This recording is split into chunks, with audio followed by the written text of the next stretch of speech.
नमस्कार, बहुत स्वागत है आपका। जी मध्य प्रदेश छत्तीसगढ़ देख रहे हैं आप और आपके साथ मैं हूं आसिफ शेख। हम लेकर हाजिर हैं आपकी आवाज। आपकी आवाज में आज बात एमपी में होने वाले निकाय चुनावों और चुनावों में टिकट बंटवारे के लिए सियासी दलों की तैयारी की। एमपी में जल्द निकाय चुनाव होने वाले हैं। उपचुनाव में हार का मुंह देखने के बाद कांग्रेस जहां पूरी ताकत के साथ निकाय की तैयारियों में जुटी हुई है, तो वहीं बीजेपी ने भी टिकट बंटवारे के लिए फॉर्मूला तैयार कर लिया है। खबर यह है कि बीजेपी मंडल अध्यक्षों और संगठन में नियुक्तियों की तरह ही निकाय में युवाओं पर भरोसा जता सकती है, यानी कि ज्यादातर टिकट युवाओं को दिए जा सकते हैं। अंदर खाने से खबर मिली है कि 35 साल से लेकर 40 साल तक के नेताओं और कार्यकर्ताओं को फोकस में रखा जाएगा। बीजेपी की इस रणनीति पर अब सियासी घमासान मचा है। कई सवाल हैं जिनके जवाब जानने की कोशिश करेंगे। एक खास पैनल भी हमारे साथ जुड़ेगा, लेकिन आइए सबसे पहले एक रिपोर्ट देखते हैं।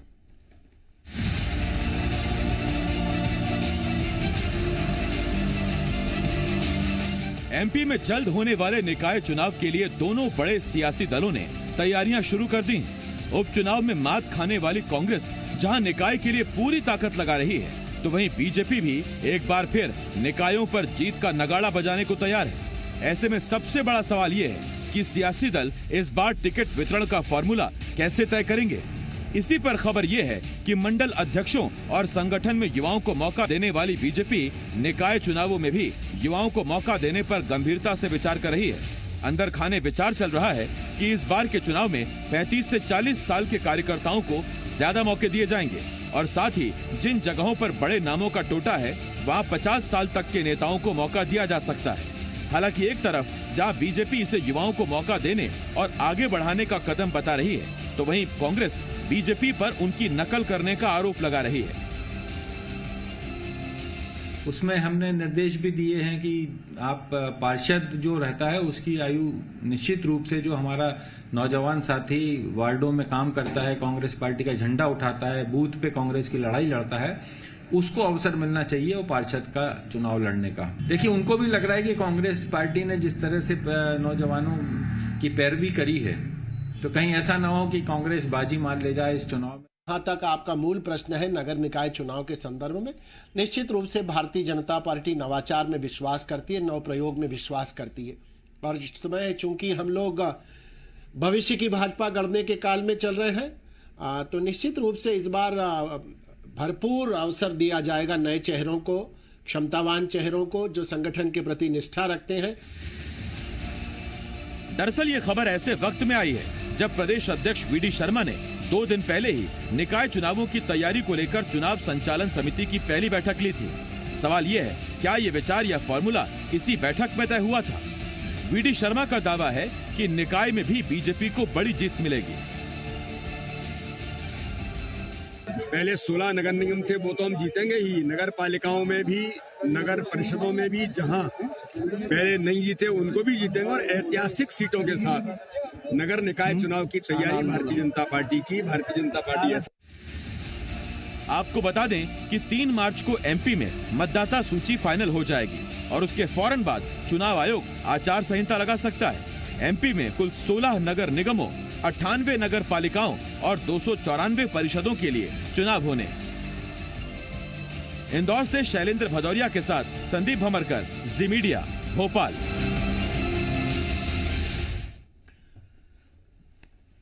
16 नगर निगम है, 98 पालिका परिषदों की संख्या 294 के आसपास। इतने निकायों पर चुनाव होना है। पंचायत चुनाव इससे अलग हैं, उनमें भी चुनाव होना है। ईवीएम और सरपंच के चुनाव मतपत्रों से होंगे। ये राज्य चुनाव आयुक्त ने पहले ही साफ कर दिया था। हमारे साथ 3 खास मेहमान जुड़ रहे हैं। हमारे साथ बीजेपी के विधायक खातेगांव से आशीष शर्मा जी, इसके साथ साथ पूर्व सांसद कांग्रेस के सीनियर लीडर भानु प्रताप शर्मा जी और जगदीश द्विवेदी जी, वरिष्ठ पत्रकार हमारे साथ जुड़ रहे हैं। मैं आप तीनों का बहुत बहुत स्वागत करता हूं। जगदीश जी, भानु प्रताप जी और इसके साथ साथ आशीष जी, बहुत बहुत आपका स्वागत है।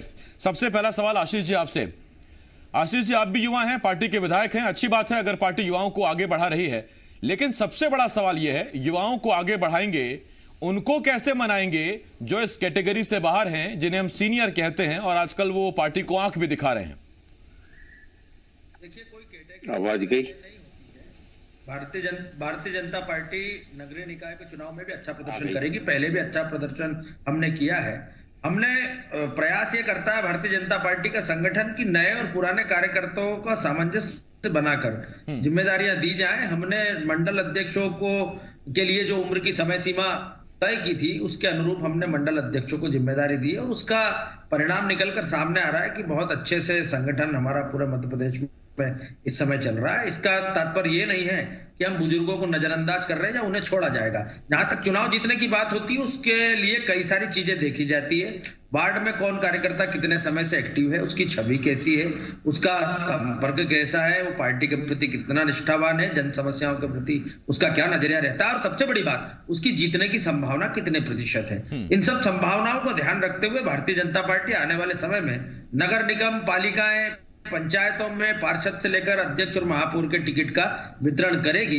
जहां तक बात है कि नए लोगों को लाने के फायदे तो होते ही हैं, तो एक राजनीतिक दल होने के नाते नए लोग चुनाव में भी आना चाहिए अपना भाग्य आजमाने के लिए और पार्टी का झंडा बुलंद करने के लिए। तो वो काम पार्टी आने वाले चुनाव में करेगी। आशीष जी, आपने कहा युवाओं का तो सम्मान है ही, इसके साथ साथ बुजुर्गों का भरपूर सम्मान है और उनका पार्टी ख्याल भी रखती है। मेरा सवाल आपसे ये, बाबूलाल गौर साहब का तो मुझे पता है अभी तो स्वर्ग सिधार गए, परलोक में हैं, लेकिन कुसुम मेहदेले, सरताज सिंह, ऐसे नेता कहां हैं आजकल?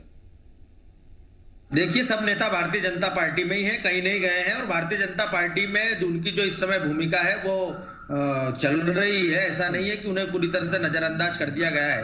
भारतीय जनता पार्टी में कार्यकर्ताओं की अलग अलग समय पर भूमिका तय संगठन के द्वारा की जाती है और कार्यकर्ता उन भूमिकाओं में काम करते हैं। जहां तक बात है कि कौन जनप्रतिनिधि के रूप में अच्छे से काम कर सकता है, ये तय करना पार्टी का अधिकार है और पार्टी उसके अनुरूप ही काम करती है। और आज भारतीय जनता पार्टी में भी वरिष्ठों का मार्गदर्शन हम सब कार्यकर्ताओं को मिल रहा है, कोई हाशिए पर नहीं है।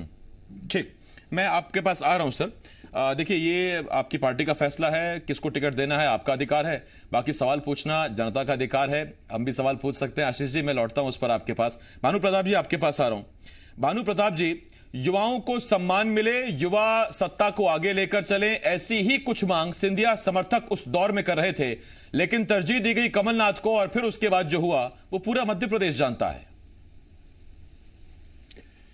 जी, कांग्रेस ने हमेशा युवा चेहरे को तरजीह दी है और युवा चेहरों को ही आगे रखा है। चाहे आप विधानसभा के टिकट देख लीजिए, चाहे लोकसभा के उम्मीदवार, चाहे जो बाई इलेक्शन में टिकट हो, इनमें हमेशा युवा प्रत्याशियों को ही आगे दिया है जी। और नगर पालिका, नगर निगम में भी यदि आप देखेंगे, ये फैसला हम नवंबर के महीने में ही कमलनाथ जी के नेतृत्व में जो प्रदेश कांग्रेस कमेटी की बैठक हुई थी कि 30 से 35 साल के लोगों को, युवाओं को नगर पालिका और नगर निगम और नगर पंचायतों के चुनाव में हम महत्व देंगे, उन्हीं को प्राथमिकता देंगे और उनमें भी जिनमें जीतने का मादा होगा, जिसमें विजयी होने की संभावनाएं सबसे अधिक होंगी, उनको हम चुनेंगे। जिनका साफ चरित्र होगा और समाज सेवा में वो अपना विशेष स्थान रखते होंगे, ऐसे लोगों की चयन प्रक्रिया पहले से ही शुरू हो गई है। और मुझे ऐसा जानकारी है आज तक कि हर जिले में, हर नगर पालिका क्षेत्र में, हर नगर निगम क्षेत्र में हमारे प्रदेश कांग्रेस कमेटी द्वारा नियुक्त पर्यवेक्षक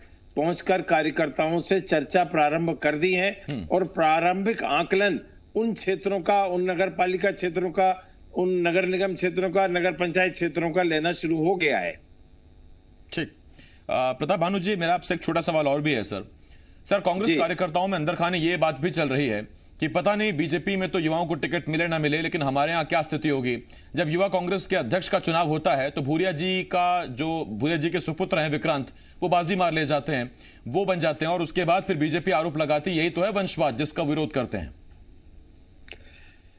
देखिए, ये तो बीजेपी का आरोप लगाने का, कटाक्ष करने का, चरित्र हरण करने का, ये उनका कैरेक्टर ही है। यदि विक्रांत भूरिया बन गए हैं और एक प्रतिष्ठित सांसद के बेटे हैं, पुराने कांग्रेसी परिवार से वो आते हैं, तो चुनाव प्रक्रिया के दौरान ही वो बने हैं और एक ऐसे आदिवासी वर्ग को मध्य प्रदेश के वो प्रतिनिधित्व करते हैं जिसका बहुत तादाद में इनका वर्चस्व है। कांग्रेस और पार्टी में के सभी पदों पर वो हमेशा सहयोग हमको देते रहते हैं। इस तरह की बात करने का कोई औचित्य नहीं है। युवा वर्ग है, आपस में तय किया और उसमें एक कैंडिडेट तय करके फिर चुनाव प्रक्रिया अपनाई गई। चुनाव में वो विजयी हुए तो चुनाव ही है। परंतु यदि विक्रांत भूरिया आते हैं या कोई दूसरा आता है चुनाव प्रक्रिया से, हम उसका हृदय से स्वागत करते हैं और एक यूथ कांग्रेस बड़ी फोर्स है, काम करने वाली ताकत है। उनने अध्यक्ष बनने के बाद सबसे पहला प्रशिक्षण शिविर ही धार में रख दिया, जिसमें पूरे प्रदेश के युवाओं ने उन कार्यकर्ताओं को प्रशिक्षण दिया और पार्टी की रीति नीति के बारे में उन्हें समझाया। धार में कार्यकर्ताओं में कितनी धार उन्होंने लगाई है और उस धार का कितना असरदार हमको नतीजा देखने को मिलेगा, निकाय सामने है सर, पता लग जाएगा। मैं आता हूं आपको पता, भानु सर, चुनावों में देखने को मिलेगा। बिल्कुल बिल्कुल, मैं आता हूं सर आपके पास। अच्छी धार बनी है जी जी, कितनी धार लगी है, कितनी तीखी है, कितनी नुकीली है, वो मालूम चल जाएगा। जगदीश जी आपके पास आ रहा हूं। जगदीश जी, ये सर कम से कम ठीक है, इस बहाने अच्छा हुआ, वरना अमूमन पहले युवा दरी बिछाता रहता था, झंडा उठाता रहता था, वाटर कैनन की मार झेलता था, कुर्सियां उठाता था, और ये करते करते करते करते जब वो वरिष्ठ हो जाता था तो उसके बाद कहते थे कि अब आपकी उम्र हो चली, अब आप मार्गदर्शक मंडल में चले जाएं। और उसके बाद कार्यकर्ता सोचता था कि जीवन में मैंने क्या किया, सियासी जीवन में क्या किया। अगर युवाओं को कांग्रेस या बीजेपी कोई भी सियासी दल या दोनों आगे बढ़ाने की कोशिश कर रहे हैं तो इस युवा देश में, ऐसे देश में जहां युवाओं की तादाद बहुत ज्यादा है, बड़ा स्वागत योग्य कदम है।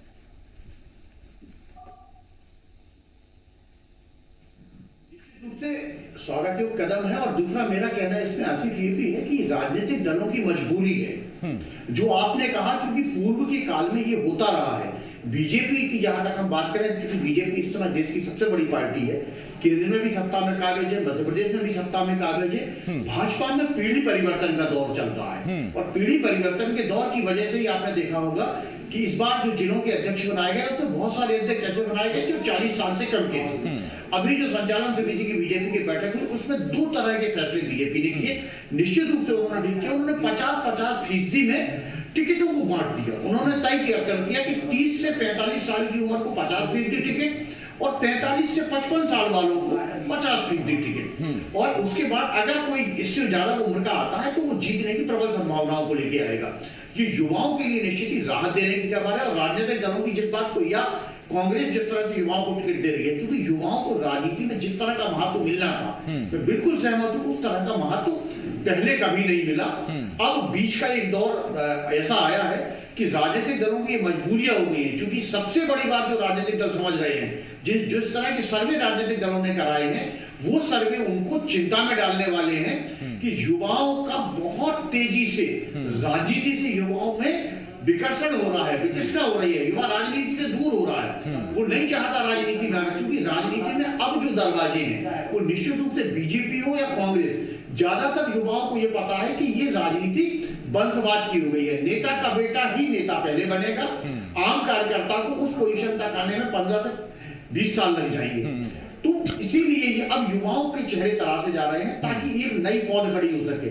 क्योंकि जहां तक अगर हम मध्य प्रदेश की सिर्फ बात करें तो आप मध्य प्रदेश में देख लीजिए, चाहे कांग्रेस हो या बीजेपी, 5 बार के विधायक, 6 बार के विधायक, 7 बार के विधायक, 8, 9, आखिर कब तक? क्या राजनीति में कोई संन्यास की उम्र नहीं होनी चाहिए? कब भाई आप ये कहते हैं? उसमें बयान भी बड़े दिलचस्प आते हैं सर। जगदीश सर, जैसा आपने ये एग्जांपल दिया, मुझे बयान याद आ गया। ताई को कौन नहीं जानता, इंदौर की सांसद रही हैं और कितनी बार सांसद रही ये भी सब जानते हैं। और उसके बाद कुछ दिन पहले वो बयान देती हैं कि मुझे पार्टी में कौन पूछता है, मैं आज रहूं ना रहूं। हालांकि उसके बाद पद्म पुरस्कारों का ऐलान हो गया, तो आजकल ताई खुश हैं और हम उन्हें शुभकामनाएं भी देते हैं, उसके लिए बधाई भी देते हैं। मैं आपके पास आता हूं जगदीश जी। आशीष जी आपके पास आ रहा हूं।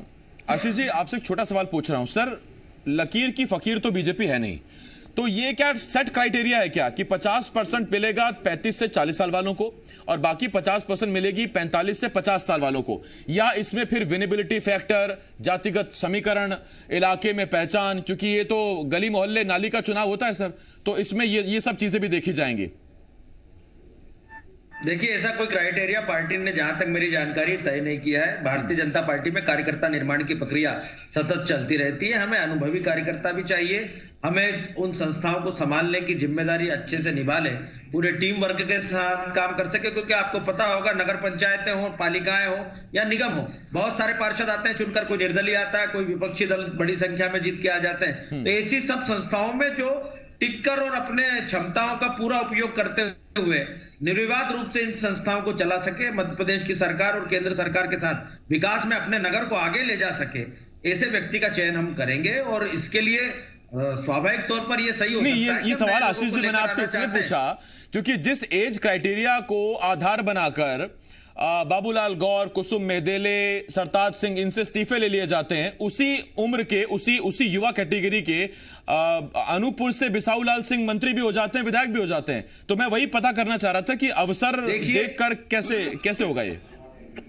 देखिए, काल परिस्थितियों के अनुरूप निर्णय संगठन भी करता है, सरकार भी करती है। कहीं पर आवश्यकता लगती है कि कार्यकर्ता दूसरा उपलब्ध हमारे पास नहीं है, कोई कार्यकर्ता हमारा उम्र कोई क्राइटेरिया नहीं है, लेकिन कोई कार्यकर्ता 60-70 की उम्र में भी अच्छी ऊर्जा के साथ काम कर रहा है, उसका जनसंपर्क बहुत अच्छा है, जनता उसको चाहती है, पसंद करती है, बार बार चुनाव जिताती है, तो कोई कारण नहीं होता कि उसे उसके पद से हटाया जाए या उसे मौका नहीं दिया जाए। जहां तक बात है, नए लोग आना चाहिए, इसकी पक्षधर भारतीय जनता पार्टी रही है। संगठन से लेकर सत्ता में एकदम नए लोगों की भागीदारी रहे, इसके लिए भारतीय जनता पार्टी निरंतर काम कर रही है। आने वाले नगरीय निकायों में और ग्राम पंचायतों के चुनाव में, ग्रामीण विकास के चुनावों में आपको इसकी झलक दिखेगी कि हम किस तरह नए कार्यकर्ताओं को लेकर आ रहे हैं। लेकिन नए कार्यकर्ताओं का मतलब ये भी नहीं है कि हम एकदम नौसिखियों को लेकर आ जाएंगे, जिसके अंदर राजनीति की समझ है, समाज सेवा की भावना है, विचारधारा के प्रति दृढ़ता है, चरित्र है, जीतने की प्रबल संभावना है। आशीष जी, अब बस करिए सर, आपने जो जितने सारे मापदंड रख दिए, किसको टिकट मिलना चाहिए, कई युवा अपने आप को परख रहे हैं कि कौन कौन सी चीजों में वो निपुण है, इसमें कि विचारधारा भी जुड़े, एक्टिव भी हो, लोगों से जानकारी भी हो। खैर, सबको शुभकामनाएं हैं। अब जैसे आशीष जी युवा अच्छा काम कर रहे हैं, बार बार विधायक चुनकर आ रहे हैं, पीछे पार्टी का लेवल लगा होता है। बिल्कुल सर, युवा भी आगे बढ़े। और वीडी शर्मा खुद, क्योंकि युवा हैं और उनको जिम्मेदारी दी गई मध्य प्रदेश जैसे प्रदेश के युवा अध्यक्ष बनने की, तो ऐसे में प्रदेश अध्यक्ष जब युवा है तो फिर वो खुद भी चाहेंगे कि युवा आगे बढ़ें। और हम बार बार कह रहे हैं कि स्वागत योग्य है, नवाचार इस तरह के अगर होते हैं तो वो स्वागत योग्य है। मैं प्रताप भानु जी आपके पास आ रहा हूं और आपसे एक सवाल। सर देखिए, उपचुनाव में तो हार मिली और अब दिलचस्प बात यह है कि राज्य चुनाव आयुक्त ने जो ऐलान किया आपसे कुछ दिन पहले, उन्होंने कहा कि निकाय तो होंगे ईवीएम से। तो उसमें तो आप कितनी भी आपत्ति जता लीजिए, वो तो होने वाले ईवीएम से। अब सर आपके पास चारा यही है या मौका यही है कि जितना स्ट्रांग कैंडिडेट हो सके वो आप बीजेपी के सामने रखें और उसके बाद फिर वो चुनौती दे बीजेपी के कैंडिडेट को। आसिफ साहब, मैं आपकी बात से पूरी तरह सहमत हूं। हमें जीतने वाले मजबूत प्रत्याशी का ही चयन करना पड़ेगा और उसमें युवा वर्ग इस भूमिका को बखूबी निभा सकता है, ये हम जानते हैं।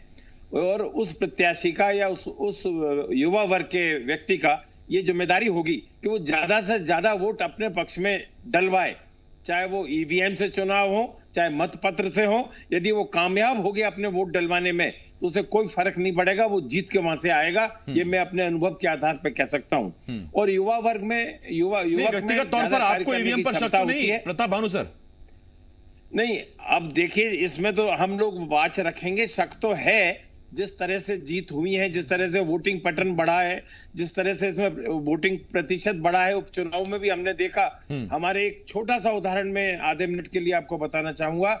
सांची में 70 साल में कभी भी कोई कांग्रेस या भाजपा का प्रत्याशी 15 से 20 हजार वोट से हारा या जीत नहीं हुआ। और प्रभुराम चौधरी साहब ने रिकॉर्ड बना दिया और प्रभुराम चौधरी 64,000 वोट से जीत गए। हाँ, नहीं, इसमें एक एग्जांपल आपको मैं भी देना चाहता हूं सर। इसमें एक एग्जांपल मैं भी देता हूं आपको प्रताप भानु सर। आपने सांची की बात बताई, मैं आपको दतिया ले चलता हूं।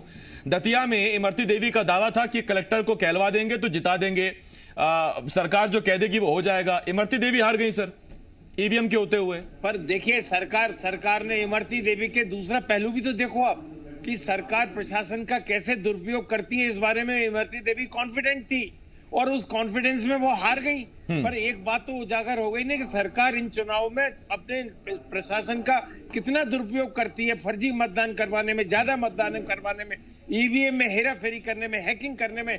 यदि इन्होंने कोई हेराफेरी नहीं करी तो मैं आपको विश्वास पूर्वक कहता हूं आसिफ साहब कि स्थानीय अच्छा, यानी आपने मापदंड तय कर दिया कि अगर हारे तो इसका मतलब ईवीएम में हेराफेरी हुई है, अगर जीत गए तो ईवीएम ने इस बार पूरी तरह से ईमानदारी से काम किया है। नहीं, जीत गए तो मुस्तैदी से काम हुआ है। हर वार्ड के प्रत्याशी को मुस्तैदी रखना पड़ेगी जी, अपने पोलिंग बूथ पे रखना पड़ेगी, ईवीएम पे रखना पड़ेगी। और जब तक जहां जाके रखा रही है, आ रहा हूं आपके पास प्रताप जी, आता हूं आपके पास। आशीष जी आ रहा हूं, प्रताप जी आ रहा हूं आपके पास, जगदीश सर आपके पास आ रहा हूं, आता हूं सर, आता हूं। जगदीश जी, जब पार्टी आलाकमान स्तर से या इतने सीनियर लेवल से जैसे प्रताप भानु सर हैं, ये जब ईवीएम पर भरोसा अभी नहीं जता पाते हैं और उनकी मजबूरी भी हो सकती है कि पार्टी लाइन ही है, वो ऊपर राहुल गांधी के लेवल से इस तरह के आरोप ईवीएम पर लगाए जाते हैं, तो कई बार अपनी लाइन ये रखनी भी पड़ती है। युवा कार्यकर्ता जो कांग्रेस का झंडा लेकर निकाय चुनाव में जाएगा, उस पर आधा दबाव तो इसी बात का होगा कि ईवीएम पर शक भी जताना है, काम भी करना है, वोट भी बटोरने हैं, जीत भी दर्ज करनी है। और चूंकि युवा है, हो सकता है कि पहली बार टिकट मिले, जीत दर्ज हुई तो अगली बार मौका मिलेगा, वरना फिर नाम बदलते देर नहीं लगती सियासत में।